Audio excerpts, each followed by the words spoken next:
പ്രിയപ്പെട്ടവരെ ഈശ്വമിശയെ സ്തുതിയായിരിക്കട്ടെ. സീനേച്ചി ഇങ്ങനെ പരിചയപ്പെടുത്തി തരായിരുന്നു വിനോദ് ടൈൽസിന്റെ പണിയായിരുന്നു. അപ്പൊ അതൊക്കെ ചെയ്തുകൊണ്ടിരിക്കുന്ന സമയത്താണ് ഒരു നീർക്കെട്ട് കാലിൽ വരുന്നത്. അപ്പൊ ആ സഹോദരന്റെ ഒരു കാല് മുറിച്ച് കളയേണ്ടി വന്നു. പക്ഷേ ഒത്തിരി നല്ല മനസ്സുകൾ വന്ന് ഇങ്ങനെ ഒരു മോണ്ട്രയുടെ ഒരു വണ്ടി ഓട്ടോറിക്ഷ റെഡിയാക്കി കൊടുക്കാണ്. ഒരു സഹോദരൻ വർക്ക്ഷോപ്പുകാര് അത് ലെഫ്റ്റ് സൈഡില് സെറ്റ് ചെയ്ത് കൊടുക്കാണ് ബ്രേക്കൊക്കെ. കുടുംബം പോലെയാണ് ഈ മോണ്ട്രക്കാര് അല്ലേ.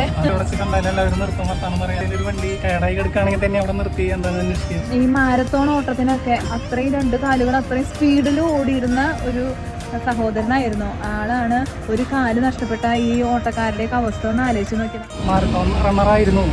ചെറുപ്പം തൊട്ടേ ഓടാറുണ്ട്. പിന്നെ കേരളത്തിലും ബാംഗ്ലൂര് തമിഴ്നാട്ടിലൊക്കെ മത്സരങ്ങൾക്ക് പോയിട്ടുണ്ട്. കാല് പോയപ്പോൾ ഭയങ്കര വിഷമമായി.